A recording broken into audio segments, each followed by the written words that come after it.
Excellences, mes chers compatriotes, au moment solennel où la République du Congo se présente au monde et à l'histoire pleinement indépendante et souveraine, au moment où nous ressentons incessamment le caractère irrévocable et définitif du pas que nous franchissons, nous ne pouvons pas nous empêcher de mesurer la gravité de nos responsabilités et, dans une attitude de profonde humilité, de demander à Dieu qu'il protège notre peuple et qu'il éclaire tous ses dirigeants. Avant toute chose, je voudrais exprimer ici une émotion, la reconnaissance que nous ressentons envers tous ces artisans obscurs ou héroïques de l'émancipation nationale, à tous ceux qui, partout sur notre immense territoire, ont donné sans compter leur force, leur privation, leur souffrance et même leur vie pour que se réalise enfin leur rêve audacieux d'un Congo libre et indépendant.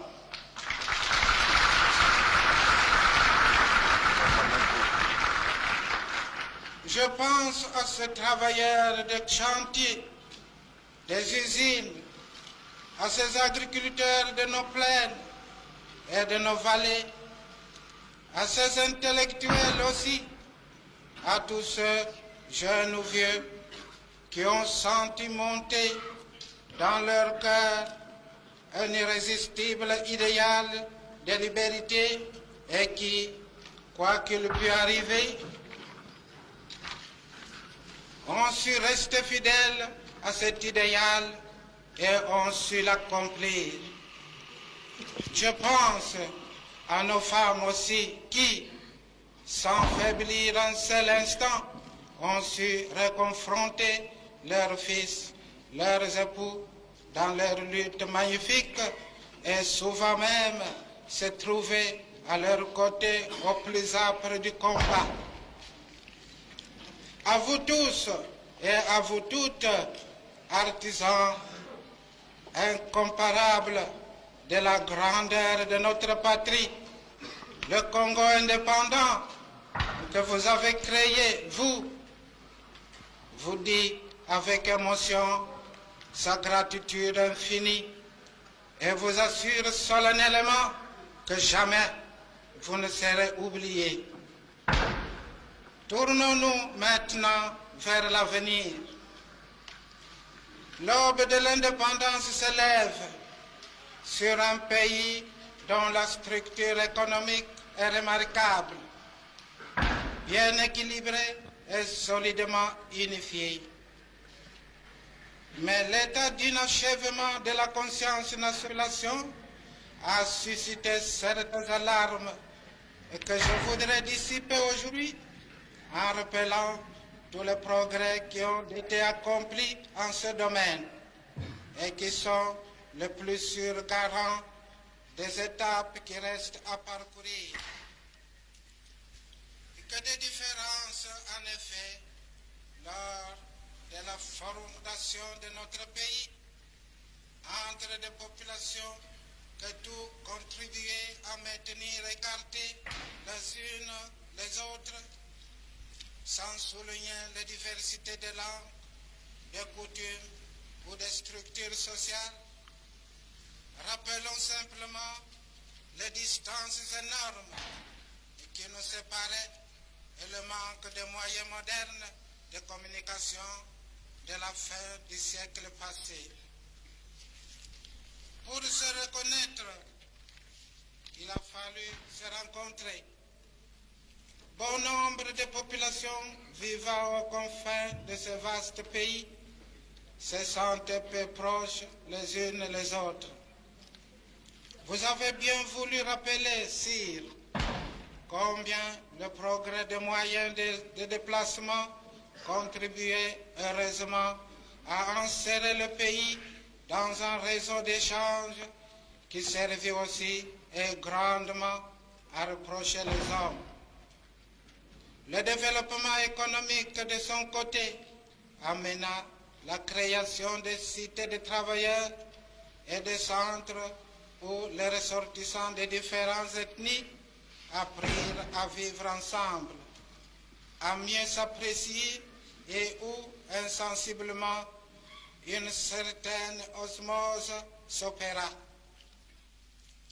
Les échanges se multipliant, les régions devinrent petit à petit complémentaires les unes les autres et renforcèrent ainsi leur collaboration.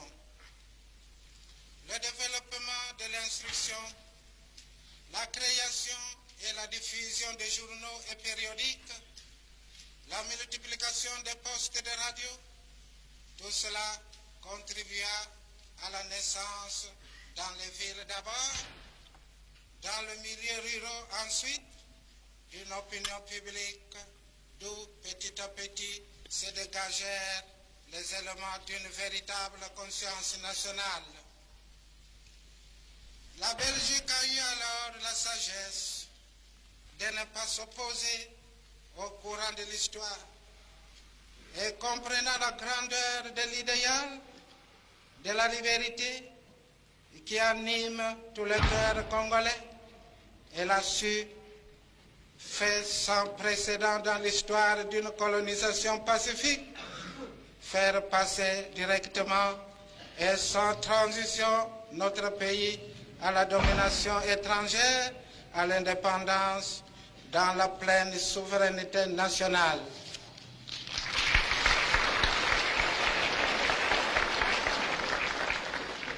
Mais si nous pouvons nous réjouir de cette décision, nous ne devons pas oublier que c'est à nous désormais à prendre le relais et à rassembler le matériau de notre unité nationale, à construire notre nation dans l'union et dans la solidarité.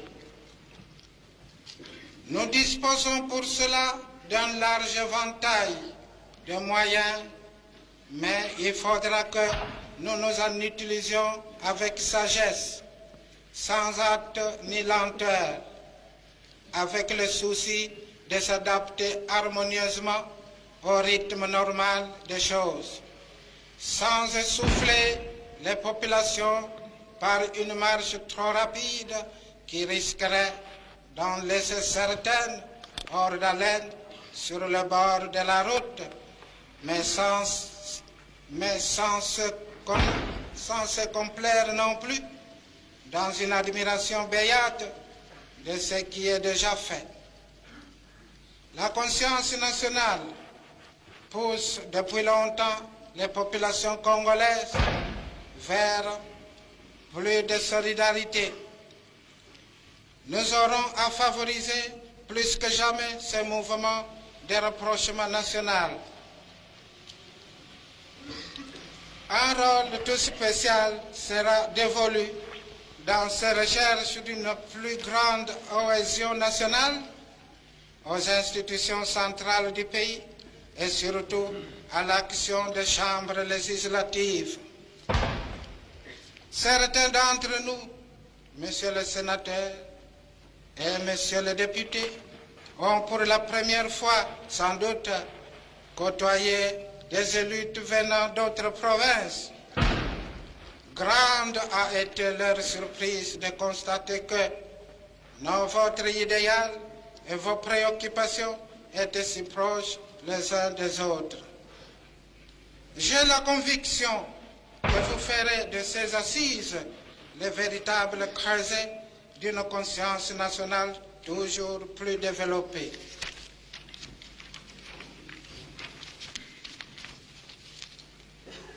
Nous saurons également, dans tout le pays, développer l'assimilation de ce que 80 ans de contact avec l'Occident nous avons apporté de bien. la langue, qui est l'indispensable outil de l'harmonisation de nos rapports, la législation, qui insensiblement a influencé sur l'évolution de nos coutumes diverses et les a lentement rapprochés, et enfin et surtout la culture. Une affinité fondamentale de culture rapproche déjà tous les Bantous. Aussi, le contact de la civilisation chrétienne et les racines que cette civilisation a poussées en nous permettront aux sens anciens revivifiés de donner à nos manifestations culturelles une originalité et un éclat tout particulier. Nous aurons à cœur de favoriser l'éclosion de cette culture nationale et d'aider toutes les couches de la population à en percevoir le message et à en approfondir la portée. Nous aurons là une mission essentielle à remplir, car la culture sera le véritable ciment de la nation. Cette recherche ainsi que la mise en place de matériaux destinés à notre unité nationale doit devenir la préoccupation dominante de tous. Aucun habitant de ce pays ne peut se refuser de participer à cette œuvre capitale. Nous serons pour cela, dans ce vaste chantier de 14 millions d'hommes, qui est notre pays, éclairer et guider tous ceux qui œuvrent dans l'enthousiasme. C'est cette communauté d'efforts, de plein et de travail qui achèvera le plus sûrement d'unir tous les Congolais en une grande, seule et solide nation. Nous montrerons ainsi au monde, par nos actes, que nous sommes dignes de la confiance que le peuple a placée en nous et que de nombreux pays nous témoignent déjà. Nous ne le décevrons pas.